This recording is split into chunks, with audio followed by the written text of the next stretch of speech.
Hello everyone and welcome to today's Safety Institute of Australia webinar. Today's discussion is an introduction to process safety. We'll now switch over to a welcome video by Patrick Murphy, Chair of the SIA Board of Directors. Hello and welcome to the launch of the OHS Body of Knowledge Process Safety Chapters. My name is Patrick Murphy. I'm the Chair of the Board of Directors for the Safety Institute of Australia, and it's certainly my pleasure to be launching these additional chapters to the Body of Knowledge. The Body of Knowledge essentially has been a project launched by the Safety Institute of Australia to draw together the key concepts that OHS professionals should be aware of and be able to discuss as a basis for giving sound and effective advice. It provides essentially the framework for OHS education, certification and professional development. The Safety Institute of Australia is absolutely committed to working to see the OHS body of knowledge continue to be developed, maintained for the benefit of the profession and safety outcomes generally across the country. The development of the process safety chapters has certainly been a great example of the ongoing development of the body of knowledge, and certainly an example of how various safety organisations around the country come together to collaborate. The process safety chapters, namely process hazards, chemical, managing process safety, are a joint project between the Safety Institute of Australia and IPM Safety Center. The quality of the output attributed to the input of the technical panel that had representation from both process safety specialists and OHS professionals from Australia and internationally. And I certainly value the contribution that they have made and certainly the degree of collaboration that has occurred to bring these chapters together. We all know that low probability, high consequence events have sadly taken place throughout history. The emergence of process safety has contributed to broadening our knowledge and understanding of such events. I am pleased to see the addition of this chapter of the body of knowledge as it provides a common basis to closing that gap between the OHS professional, generalist and other various professionals who work collectively to preventing such events and incidents from occurring.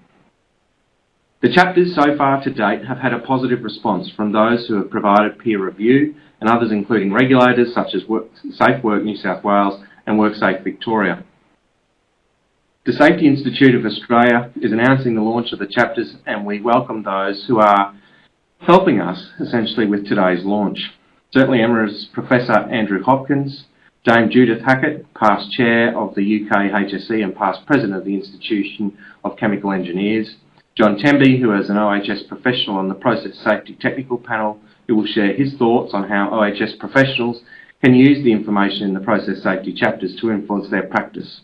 And certainly Trish Kerrin, who I'm personally very grateful for her level of commitment and contribution to as the Director of the IPM Safety Center. We'll then continue to launch with a webinar on the introduction of process safety. I certainly, from a personal perspective, will find the chapters very useful, and I certainly commend the chapters for the use across the profession and thank all of those involved in the development of the chapters and the contribution that they make to passing on knowledge and education to the next generation of the profession for broader application. Thanks everyone, welcome to the launch of the new chapters and have a great and safe day. Hello everyone. I'm pleased to take part in this launch because so much of my work has been about process safety, and in particular the human and organisational causes of major accidents in the petroleum industry.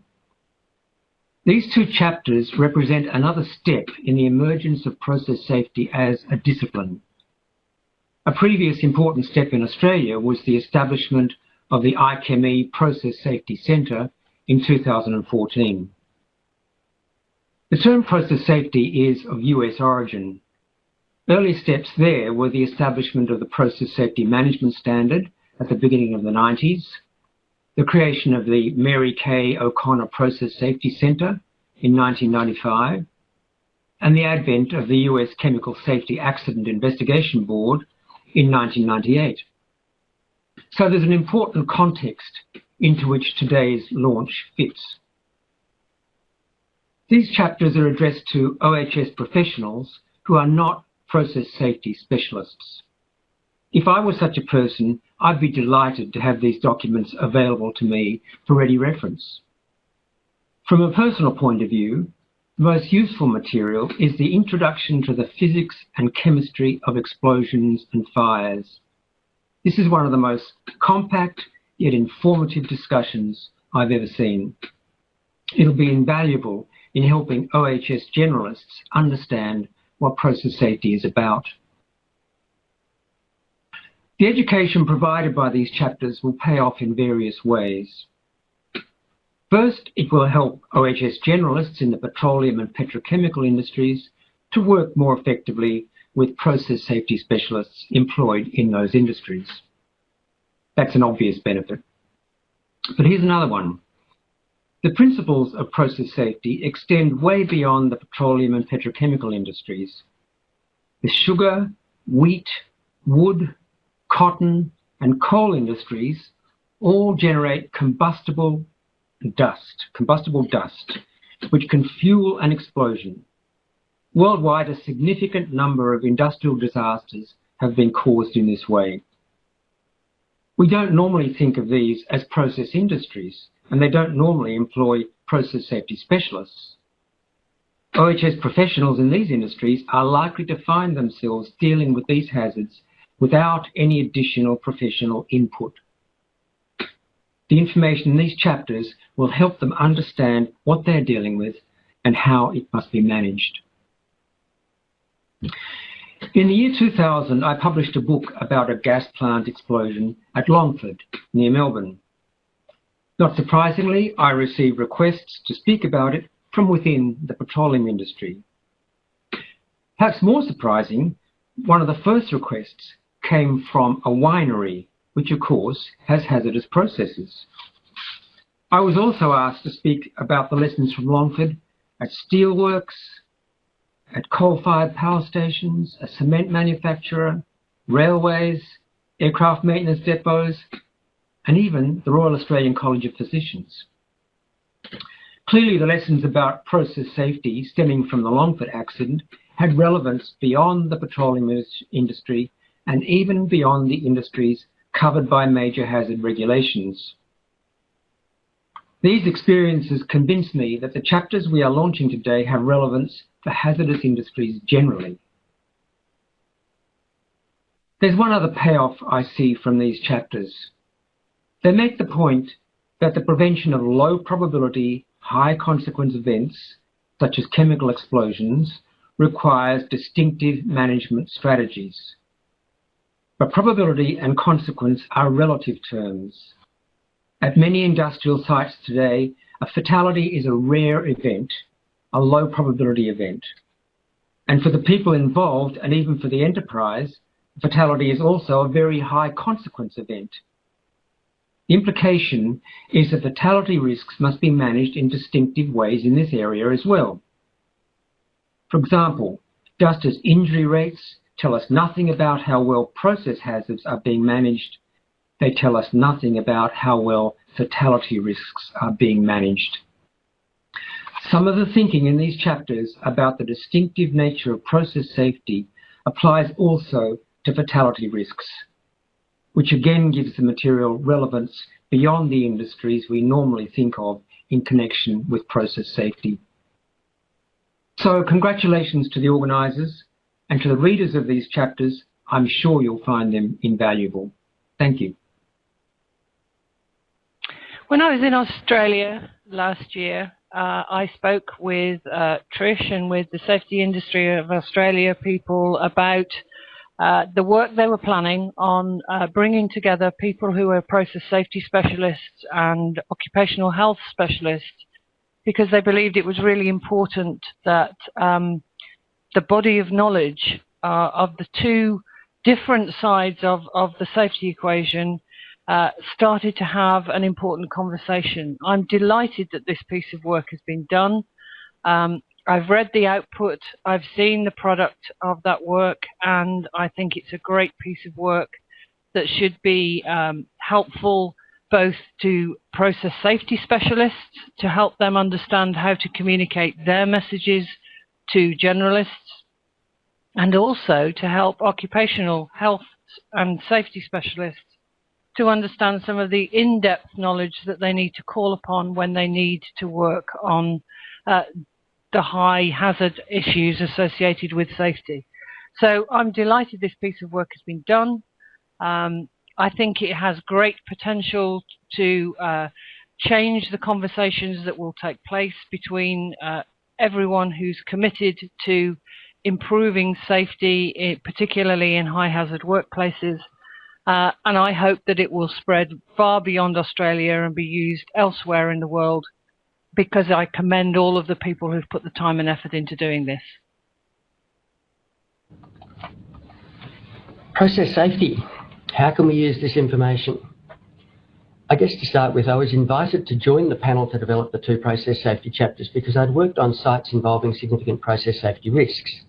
What I didn't realise was how much I would personally gain from our individual and panel discussions, draft development, and my exposure to new information and experts in the field. The process safety chapters have captured much of what we discussed, and I'm sure will be of immeasurable benefit not only to those working directly in process safety related environments, but also to those OHS professionals and engineers who work in other environments. It will help them to better understand the skill sets and tools that each of us use, the mutual interests and the importance of well-informed collaboration to achieve better outcomes. A good understanding of the 2 chapters will help to break down the counterproductive silos that can so easily occur between process safety and chemical safety engineers and OHS professionals, especially if we're feeling threatened by the other's activities. The chapters will help to provide that understanding and hopefully lead to enhanced respect for each other's perspectives, skill sets, and the tools we use to implement them. Once this occurs, then the common ground enables greater teamwork and very positive collaboration. That collaboration enhances not only process safety and broader health and safety management, it helps to ensure a safe and reliable operation. It reduces downtime, it enhances positive outcomes, and it helps to demonstrate due diligence by the senior management team. If we encourage our senior management teams to be more aware of the principles and processes within the process safety chapters, they will be in a better position to understand the site operations and make more informed planning, budgeting, monitoring and leadership decisions. So whether your site's risk profile includes high consequence, low probability risks or otherwise, maintaining the integrity of physical operating systems should be of interest to all organisations, not just those who recognise their significant inherent risks. The process safety chapters should be of interest to everyone who works in safety-related activities, especially those involving plant equipment and substances. It's really important for readers of the Managing Process Safety chapter to look carefully at the comparison between process safety roles and OHS professional roles. And tables 1 and 5 provide a great context for understanding both the differences and, more importantly, the common ground between the 2 roles. This chapter also provides examples of the negative outcomes that have occurred when silos between the 2 have developed. The Process Safety Chemicals chapter provides information that is vital for understanding and applying process safety management strategies. This will enable OHS professionals to effectively engage with process safety and chemical safety experts, contribute to better hazard control and reduce the risk of catastrophic events occurring. We've included explanations on the tools commonly used for hazard identification and risk assessment in process safety environments, with information on what they are, when they're used, and how OHS professionals can contribute to the process and outcomes. This practical information not only provides valuable personal and professional development for the newcomer to process safety, it also provides a very welcome update for all of us who work in the field, myself included. Clearly, the management and monitoring of safety controls to ensure their integrity is important in all working environments, and especially in process safety environments. So we've included a comprehensive set of leading performance indicators that can be used to assist not only in the traditional process safety environments of the oil, gas, coal, chemical, explosives and related industries, but with modifications, some of them can and should be used in other industry sectors: mining, manufacturing, transport, construction and agribusiness to start with. For example, in all sectors we can use metrics such as the number of safety critical elements inspected versus planned, the number of permit to work and related non-conformances versus the previous period, and the number of outstanding process safety matters or risks to be addressed reflects on site awareness and culture as well as leadership and management. 4 or 5 minutes is not enough time to go into the content of process safety, and the 2 chapters should be read and thoroughly digested not only by those who work in major hazard facilities and related sites, but by all who work with significant risk in any environment. The broader our understanding of the perspectives, tools and techniques used by others, the more effective our collaborations and contributions to enhance health and safety will become. So I commend the 2 process safety chapters to all of you. Thank you.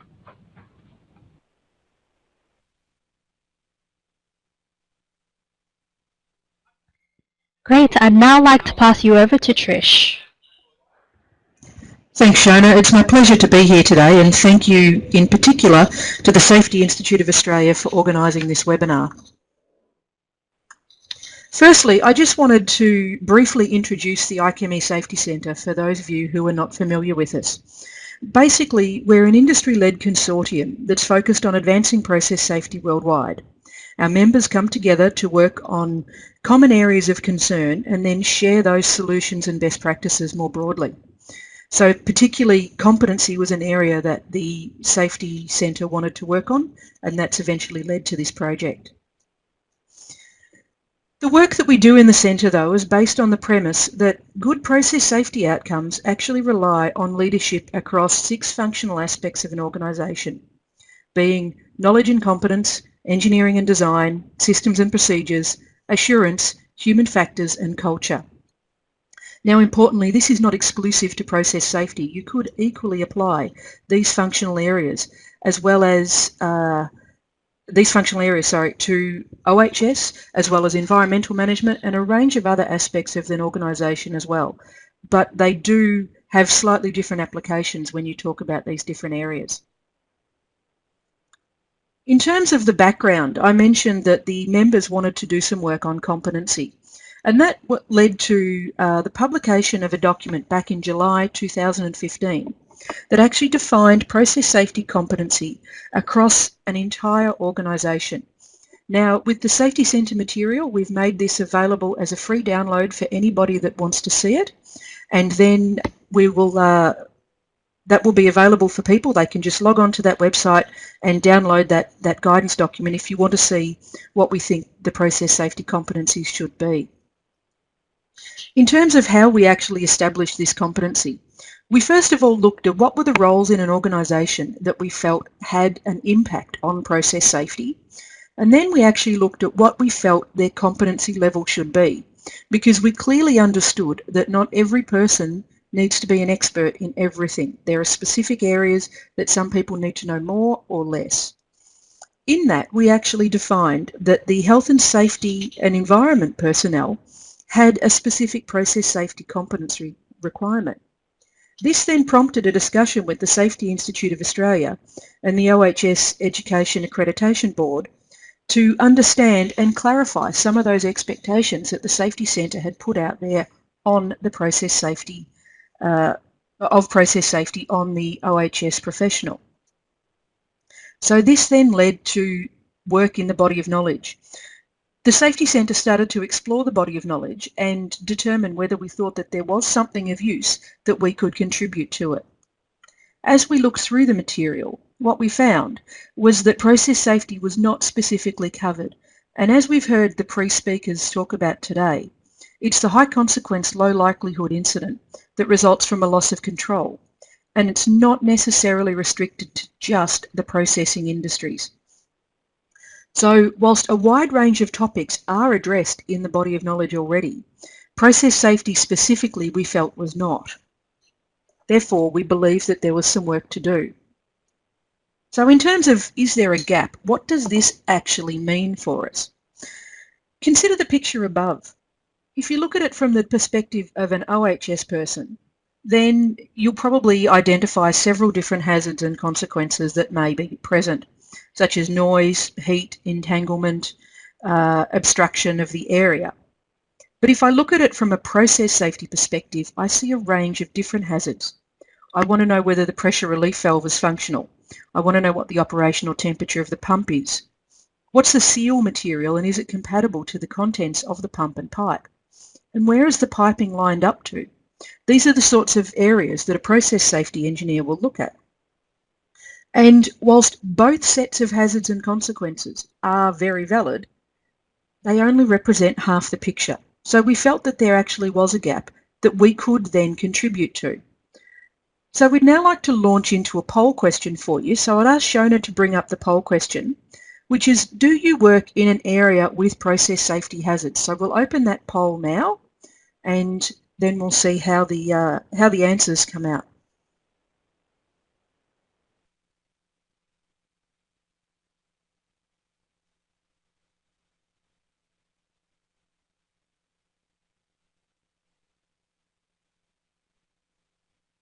Okay, so I'm seeing a reasonable spread here at the moment. We've got about 40%, 70%, 73% saying yes, they do work in a area with process safety hazards, about 22% saying no, and about 3% saying that they're unsure. So basically, we've largely got an audience that does work in this particular area, but I think it's also fantastic to have that 22% that don't, because I hope that there is actually something that people can be learning from the material that we're about to go through and the contents of the process safety chapters. Okay, so I'm going to stop that poll now, and then I will continue with the presentation.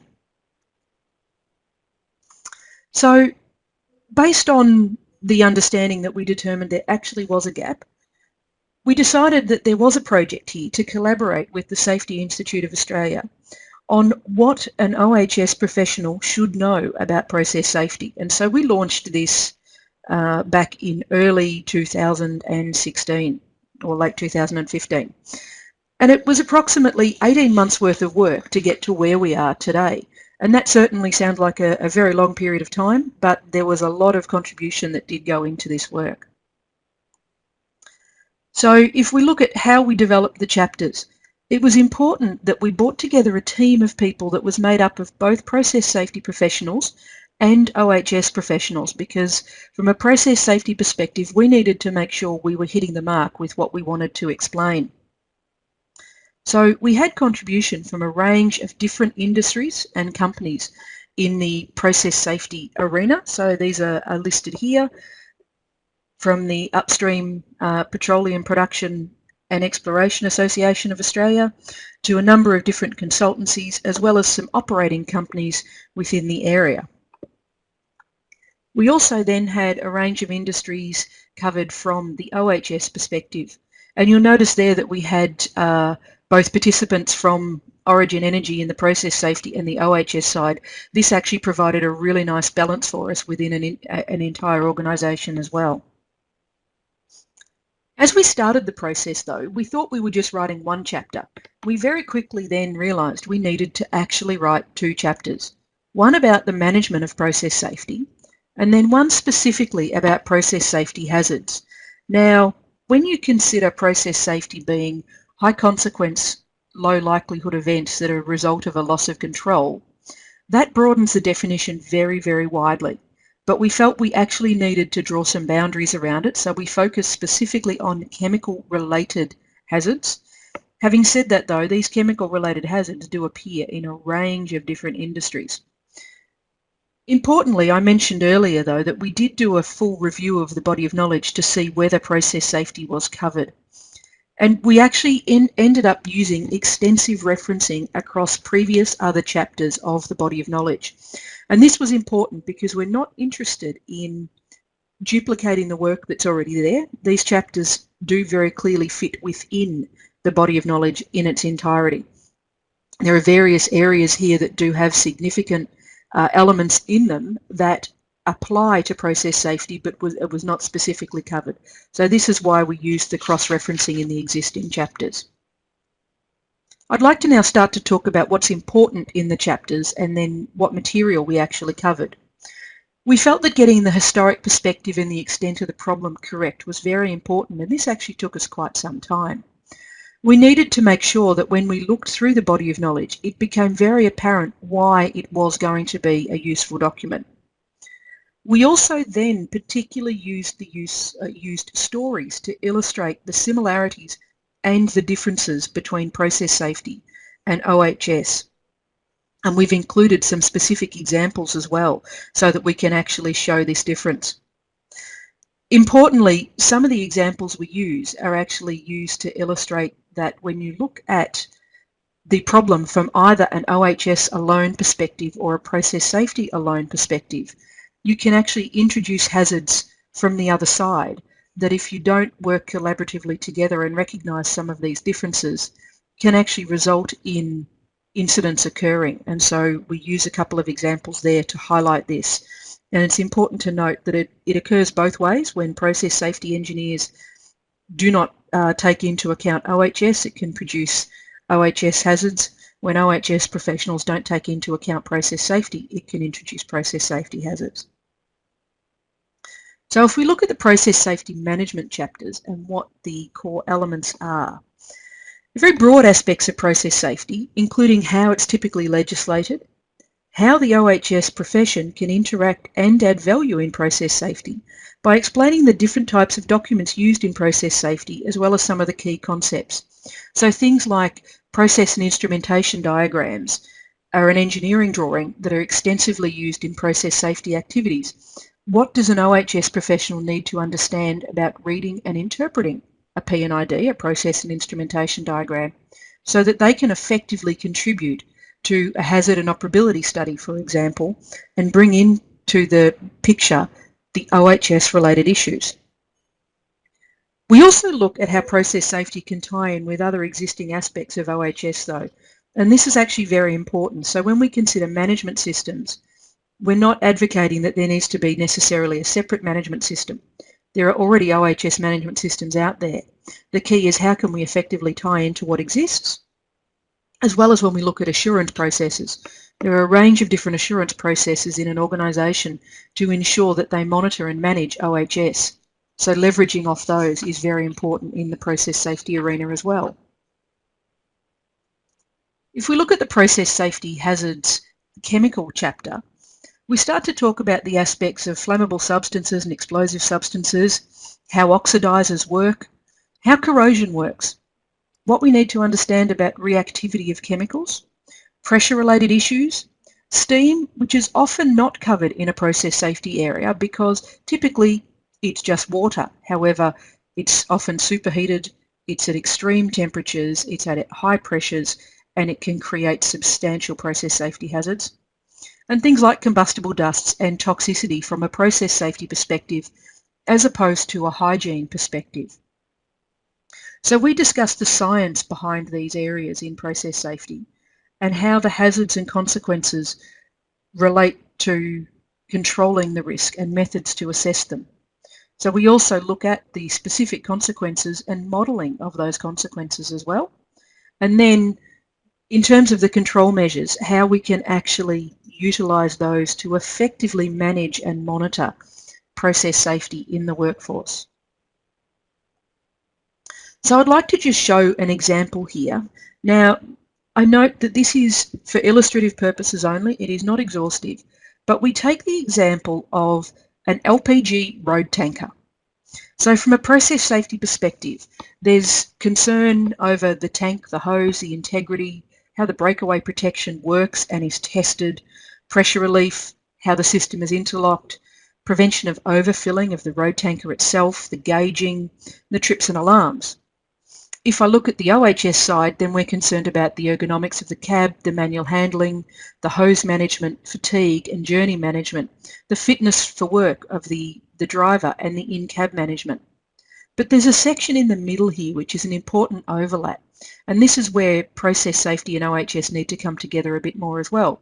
If we look at the layout, the risk assessment processes, the load capacity, how the chassis is designed with its crash protection, because that's not only protecting the driver, it's also protecting the tank and the load. Barrier and control management and emergency response, to name a few others. So as you can see, there's a range of different aspects here that do have an overlap, as well as some very clear, distinct differences between the OHS side of things and the process safety side of things. So we think there are a number of ideas here that can be leveraged to improve safety overall. If we look at the cross-discipline awareness, and this is where the body of knowledge starts to really bring this to the forefront. OHS personnel are often present at the sites, whereas process safety personnel are often not. So the OHS personnel actually need to be the eyes and ears of the process safety engineers. They need to be able to identify the hazards that are there and then actually communicate that through to the process safety engineers so that everybody's aware of what the hazards are. And likewise, when process safety professionals see hazards that are OHS related, they need to be having those conversations with the OHS personnel around how that can be resolved and addressed. As I said earlier, both disciplines have very valid and equal contributions, and they need to be working together to ensure that there is the ability to share that valuable information amongst each other. If we then look about leveraging the existing OHS tools, there are currently many tools that apply to both aspects of safety here, the process safety and the OHS. So if we consider things like lockout, tagout and the permit to work system or the safe work system, these definitely have applications in both process safety and OHS. So there are already existing tools out there that we can be working with. But importantly, OHS over many years has developed some very effective tools in terms of worker interaction, safety shares and the like, which can be leveraged into process safety. So process safety doesn't need to add in new tools and activities for people to do. We think that there can be value in expanding and leveraging off the existing valuable and working tools that our OHS parts of the organisation already have. And lastly, we think it's important to consider where the groups are in the organisational structure and how it contributes and facilitates collaboration between the two groups. So we certainly don't advocate that there is one organisational structure that works for everybody. Different organisations have different structures, and provided you can make it work in terms of ensuring that the OHS and the process safety people can communicate effectively and collaborate together, then that's important. It's all about actually figuring out how to make this work rather than defining a particular structure. But we need to understand what our structures are individually so that we can progress through that. So if I consider where to from now, we believe that safety can be improved by collaboration between the OHS and the process safety fraternity, because process safety and OHS incidents keep happening. We keep seeing process safety incidents occur on sites that seemingly have very positive OHS outcomes on them. So they do require a little bit of a different focus. And at the end of the day, we're all after the same thing. It's about improved safety, because fundamentally people have a right not to get hurt no matter where they are. So we need to work together to effectively improve safety for all. I'd like to now initiate another poll question. We've given you just a very brief taste of what is in the chapters in terms of the specific topics around the chapter headings, the different elements of hazards that are covered, for example, in the hazards chapter. So if I could now ask you, do you think that this material will benefit OHS professionals and industry in general? So that poll's now open and we've got a lot of contributions coming in right now. Okay.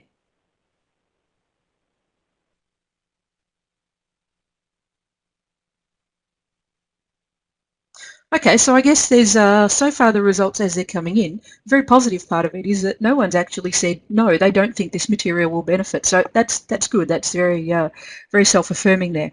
So we've got about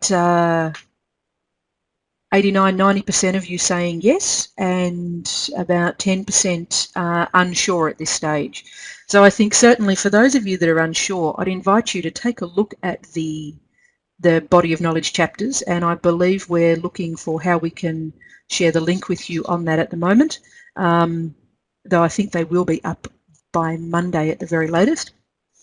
So I think that's quite positive, though, that so many of you actually think that it is it will be of benefit, because we did put a lot of work into that particular area. And I have seen that we've just sent the link in the message box to you all, where you can actually download the chapters. Okay, so what I'd like to now do is actually just acknowledge the people that were involved in this project, because it's very important to acknowledge that we had a wide range of people contribute to this work.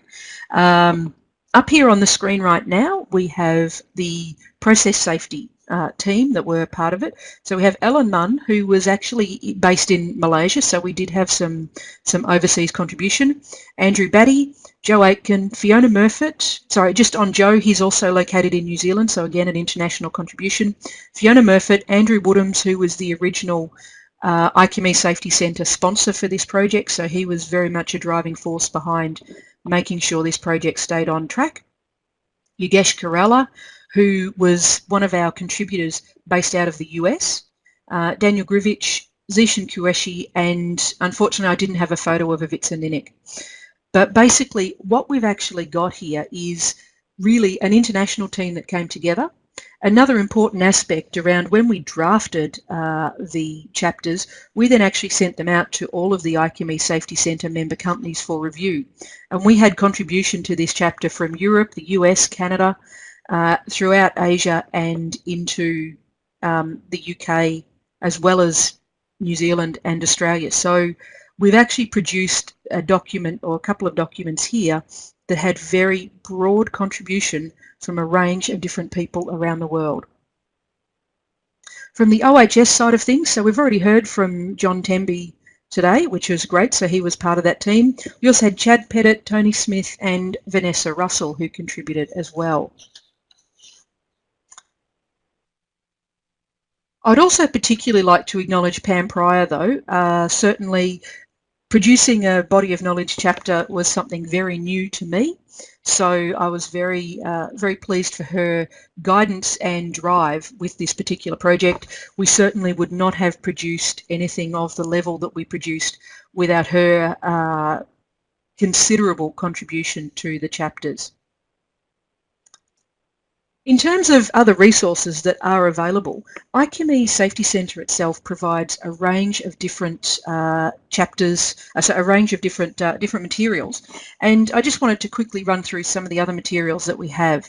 So back in 2015, we also produced a document based on lead process safety metrics. And John Tenby mentioned that in his video earlier, that we do talk about some of these metrics as we produce them.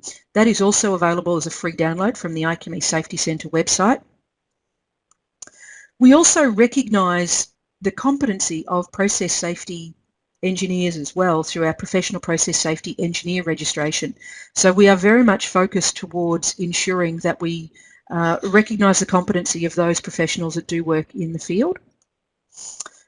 IPM itself also offers a range of different training options for various different levels, including things such as this one says, process safety in the board. So this is actually around educating senior executives and directors onto their duties and the due diligence requirements as they apply to process safety, as opposed to as they apply to OHS, because there are some slight differences in terms of some of the activities that need to be undertaken.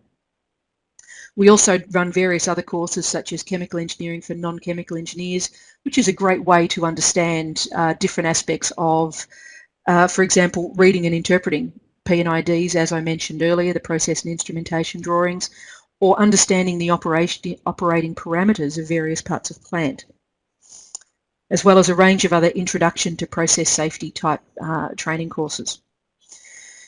The last thing I wanted to mention in terms of the process safety materials that we do offer is in 2016, the IPM Safety Center launched a series of case studies. And these case studies are available for purchase to non-Safety Center member companies and free to Safety Center member companies. They allow you to run these case studies internally through self-facilitation into small work groups. They basically cover off incidents as they're developing. So what we've attempted to do is remove hindsight bias from the equation. Because when you read through an incident report and you know what the outcome is, what you actually end up seeing is the mistakes that were made along the way that led to the incident were very, very obvious. When you remove the consequence and you just tell the story in the context of what was going on, you then actually discover that the mistakes that were made along the way, you would actually likely make them as well. So we have 3 case studies presently available, and in 2 weeks' time we launch the 4th case study. So if you're interested in understanding a little bit more about those case studies or how to get hold of them, please contact me at the end of the webinar, and my contact details will be put up there. In terms of other web resources for the body of knowledge though, we're looking at establishing a references page on the body of knowledge website that has a range of different links so that we can actually look at various different aspects. So for example, we'll be putting up some videos of consequence modelling that will show how a pressure wave will expand or how a toxic cloud will move. If you think that you have other references or links that should be included, please contact Pam prior so that we can review those materials and then look to add them into that references page, because we want to make sure that we provide the right information to people so that they can effectively learn and use this material more broadly. So that brings to the end the presentation section of the webinar. I'm certainly very happy to take any questions that people may have now. My contact details are up there, and if you are interested in downloading any of the materials from the IPM Safety Center website, if you go to the website on the screen right now, you'll actually see in the Managing Safety area, if you look up Knowledge and Competence, you'll be able to download the Competency guidance, and if you look up Assurance, you'll be able to download the Metrics guidance, as well as see a link to the case study material as well. So thanks, Shona. I'm happy to take any questions. Have we got any coming through yet? Yes, we do. The first one is from Don. Hi, would you be able to remind us of the location or the site of the IPM training material that has been developed? Okay, so as I mentioned, if you go to the IPMSafetyCenter.org website, you'll be able to find a range of different materials available there.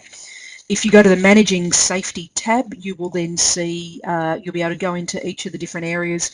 Right now there are downloads available from the Knowledge and Competence area and the Assurance area. Great. The next question is from Daniel.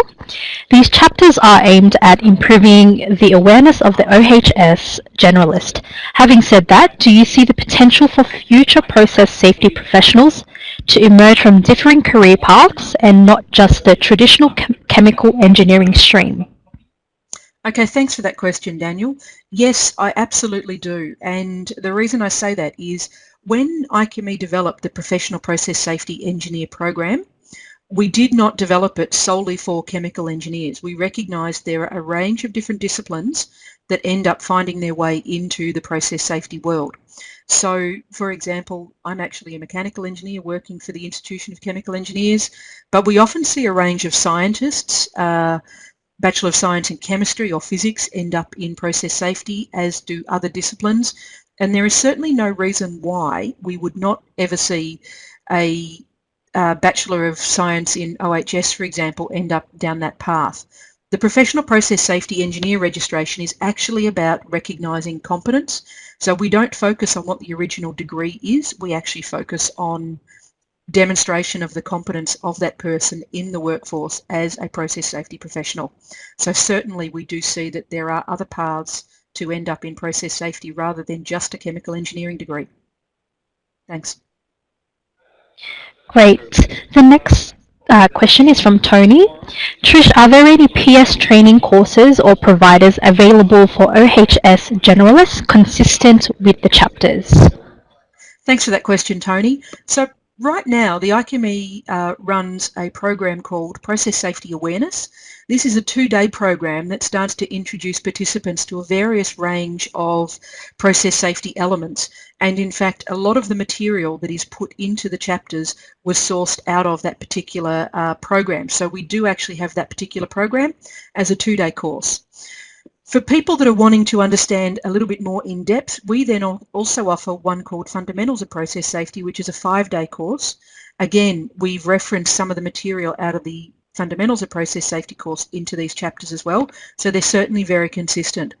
And at this particular point in time, we're also working on something more around a 1-day higher level awareness for the senior executives in the OHS related roles in organisations. So it may sort of be the area where you work in an industry, you're the general manager, for example, of OHS, and you also have the process safety team reporting to you, or they're in the engineering department, how you need to interact with them.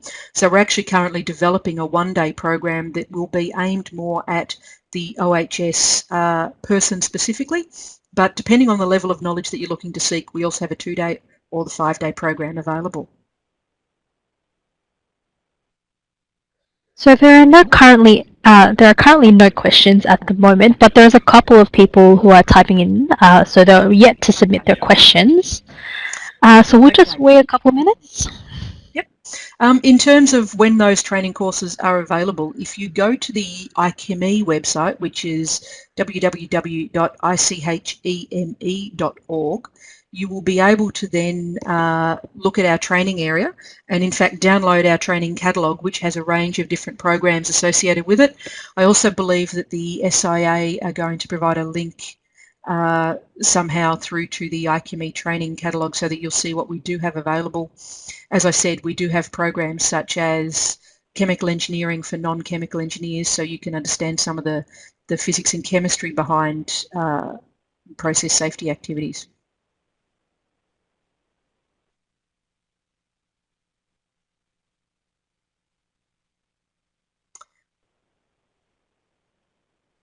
Now, I see we have a question come through from Reza. Yes. So please briefly define process safety. Sorry. Sorry, Shana. And is there any difference in hazard identification and risk assessment methods? Okay, thanks for that question. In terms of defining process safety, it is actually really around understanding those higher consequence, lower likelihood type incidents as opposed to the lower consequence, lower likelihood as opposed to higher consequence, lower consequence, higher likelihood. Sorry, I am tired. I've been travelling a bit. So basically, we're talking about the difference between understanding very clearly that from an OHS perspective, a fatality is a real risk that we need to deal with. From a process safety perspective, we are dealing more with a higher issue around multiple fatalities, incidents that can generally be significant reputational damage because they occur outside of the facility boundary. So for example, if you all remember the Deepwater Horizon rig that explosion and sinking that occurred in the Gulf of Mexico. So this was clearly not an OHS specific incident. This was a process incident where they lost control of the well when it kicked.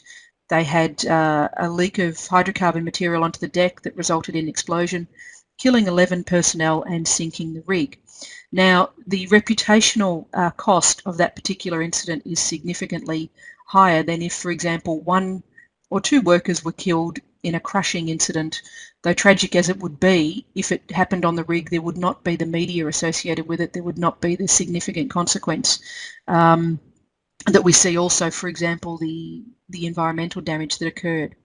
Other sorts of traditional process safety incidents is something like the Bhopal tragedy that occurred back in 1985, where thousands of people died one night when they were exposed to a release of a toxic substance. So whilst this was definitely a chronic release or a chronic impact to the people, the fact that a processing site released a substance that killed thousands of people and in fact has continued to harm hundreds of thousands of people in that particular region of India. Interestingly, that also basically destroyed the company. Union Carbide no longer exists today. So these are some of the sorts of differences from a process safety perspective. So we very much acknowledge that OHS can involve fatality, but when we're talking process safety, we're often talking multiple fatality, multiple impact, and very broad impact. In terms of the hazard identification and risk assessment methods, yes, they do vary as well. So techniques such as hazard and operability studies, which look at the process and how the process can go wrong and then lead to an incident, are used in process safety. They're not typically used in OHS. We also use things such as layers of protection analysis and safety integrity level analysis to determine whether the controls we have in place are sufficient from an engineering perspective, and also whether they are robust enough for what we're doing. So there's a range of different activities there. Thank you. Great. So another question from Daniel. With the apparent intent to defund the CSB in America, are you aware of other open forums for the communication of lessons from process incidents within the process and associated industries? Okay, that is a really, really good question, Daniel. The IPM Safety Center went on record at the release of the draft budget and very much came out in support of the Chemical Safety Board. And in fact, since that, I've had a meeting with a couple of members of the board and some discussions with them. So we are looking to try and support the Chemical Safety Board in any way that we can to ensure it does stay around, because they produce fantastic material that is used very extensively throughout industry across the world. If we do lose the Chemical Safety Board, then the only other material that I'm aware of that is free source is a database called EMARS, E-MARS. It is produced by the United Nations and it is from all OECD countries coming together. So when an incident does occur, the regulators have the ability to upload information into the database, but it is raw data in terms of this incident happened, here's what the root causes were. I'm not aware of anything else anywhere in the world that consistently, specifically produces materials like the CSB does. So we often see, for example, countries establish royal commissions such as Australia or New Zealand does. If you consider the Royal Commission into the Pike River disaster, the Royal Commission into Longford in Australia, or the special inquiries that are set up in other countries such as the UK. When a significant incident occurs, then an inquiry will be set up and materials made available. But no one else seems to do the level and detail of work that the Chemical Safety Board does. There is also a Dutch agency. I'm not sure of its of exactly how or exactly its web address. Unfortunately, most of the material on that site is in Dutch, though they do occasionally put something out in English. So, so there is some information there. There was another question I saw just come through around the training courses. Typically they are online, so typically they are in attendance. So we more tend to run in-person training, because what we find is the discussion that goes with the materials is often far more important. So we run our training courses face-to-face. For example, at the moment, right now, I'm in New Zealand because tomorrow I'll be running process safety in the board for a group of people in Auckland. Thank you. Great. The next question is from Amanda. Table 7, Process Safety Leading Metrics, is one of the most meaningful components of this book. Can Trish discuss this and how she's seen large organisations embed process and generalist OHS leading metrics? Okay, thanks for that, Amanda. That was that table came out of the guidance document I mentioned earlier on the lead process safety metrics, and we very specifically shied away from any discussion of lag process safety metrics in our work, simply because we believe that that was adequately dealt with in a series of other international publications, such as the American Petroleum Institute Recommended Practice 754, which is about process safety indicators for petrochemical related industries, as well as the international oil and gas producers have their own version of this for upstream. And they very clearly dealt with the lagging side, such as the volume of spill in determining the severity of the incident.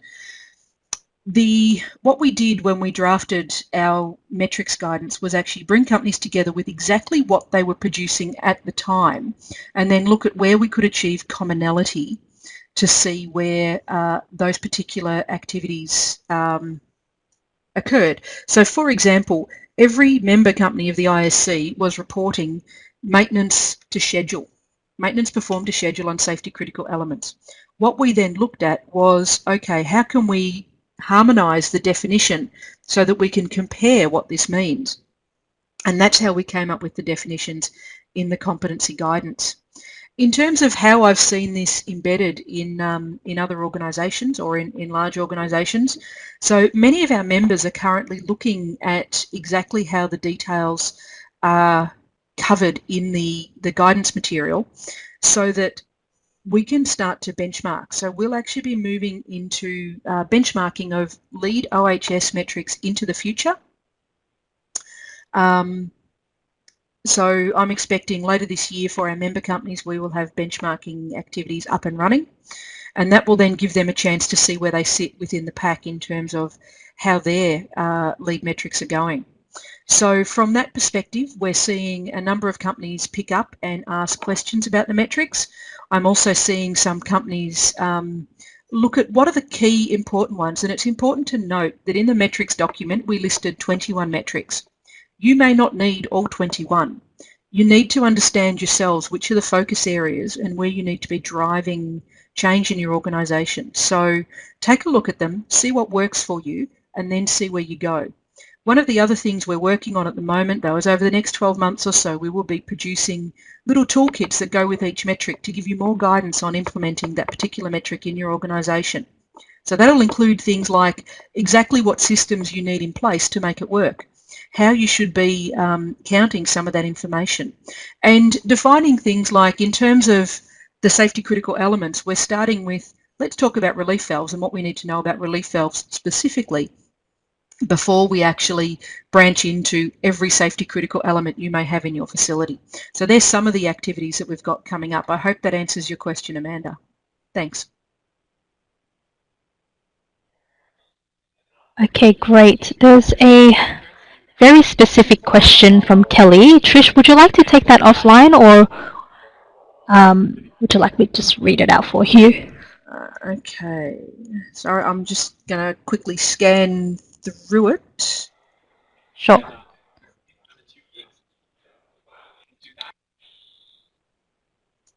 I think that is probably one